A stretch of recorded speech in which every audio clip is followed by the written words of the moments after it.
જ્યારે પણ ગરમીમાં બહારથી ઘરે આવીએ ને તો કંઈક ઠંડુ પીવાનું મન થાય, તો બસ આ સમર સ્પેશિયલ મેજિકલ ડ્રિંક બનાવીને સ્ટોર કરી લઈએ અને જ્યારે પણ મન થાય ત્યારે પાણી અને બરફ એડ કરીને આ મેજિકલ ડ્રિંકની મજા માણીએ. તો આવી કાળઝાળ ગરમીમાં શરીરને રિફ્રેશ કરી નાખીને તેવું મેજિકલ ડ્રિંક આમપન્ના આજે આપણે બનાવીશું. તો આમપન્ના માટે અહીં મેં તોતાપુરી કેરી લીધી છે.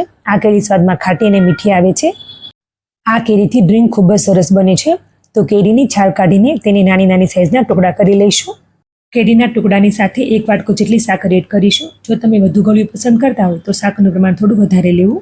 તો અહીં મેં ડ્રાય ફુદીનો લીધો છે, તમે તેની જગ્યાએ ગ્રીન ફુદીનો પણ લઈ શકો છો.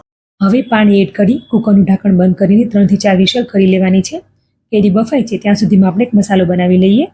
તો પેનમાં 1 મોટી ચમચી જીરું, 1 મોટી ચમચી વરિયાળી, 15 થી 20 મરીના દાણા નાખીને શેકી લઈશું. સુગંધ આવવા લાગે ત્યાં સુધી શેકવાનું છે. હવે તેને ઠંડુ કરીને મિક્સી જારમાં ટ્રાન્સફર કરી લઈએ. તેની સાથે જ મિક્સી જારમાં 1 મોટી ચમચી સંચળ પાવડર અને 1 મોટી ચમચી સિંધો મીઠું એડ કરીને એકદમ બારીક પાવડર બનાવી લેવાનો છે. તો કેરી પણ આપણી બફાઈ ગઈ છે. હવે તેમાં આ ક્રશ કરેલ પાવડર એડ કરીને મિક્સ કરવાનું છે. તો અહીં કેરીના ટુકડા થોડા આખા રહી ગયા છે, તો આપણે તેમાં બ્લેન્ડર ફેરવી દઈશું જેથી એક સ્મૂથ પ્યુરી બની જાય.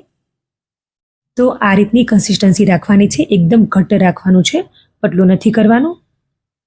આ ક્રશને એકદમ ઠંડો કરીને તેને આ રીતની એરટાઇટ બોટલમાં ભરીને તમે 1 મહિના સુધી ફ્રીજમાં સ્ટોર કરી શકો છો. અને જ્યારે પણ ઠંડુ પીવાનું મન થાય ત્યારે ગ્લાસમાં બરફ, 2 થી 3 ચમચી જેટલો આમપન્નાનું ક્રશ, સબ્જા સીડ્સ અને પાણી એડ કરીને આ મેજિકલ ડ્રિંકની મજા માણી શકો છો. Enjoy. Follow for more recipes.